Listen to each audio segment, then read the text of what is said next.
Tak diberi uang, emosi meledak. Pria di Badung ngamuk rusak merajan, kerugian tembus 200 juta rupiah. Emosi IBSAM tak terbendung usai permintaannya atas sejumlah uang tak dituruti sang ibu.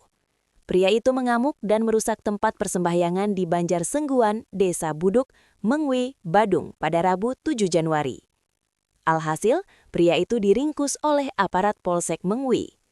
Adapun kronologi peristiwa ini bermula ketika saksi mendengar pemukulan benda keras yang ternyata adalah upaya pengerusakan tempat persembahyangan di sebelah barat rumahnya pada Selasa 6 Januari. Maka dirinya langsung menghubungi pelapor.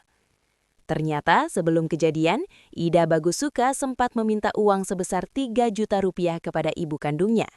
Tetapi permintaan itu tak dituruti lantaran sang ibu sudah tak memiliki uang lagi. Aibtu Ayu mengatakan hal inilah yang memicu pelaku mengamuk dan merusak merajan. Kejadian tersebut mengakibatkan kerugian sekitar 200 juta rupiah dan pelapor segera menghubungi petugas kepolisian. Lalu kepolisian pun menangkap pelaku pada Rabu 7 Januari.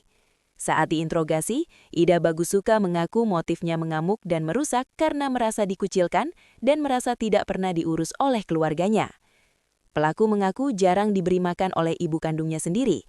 Yang bersangkutan sering meminta uang kepada ibu kandungnya dan hanya diberikan sebesar 100.000 rupiah, sehingga merasa dirinya sudah tidak dipedulikan lagi dan melakukan perusakan. Atas perbuatannya, Ida Bagusuka kini harus menjalani proses hukum di Mapolsek Mengwi. Ia terancam pidana penjara maksimal 5 tahun penjara.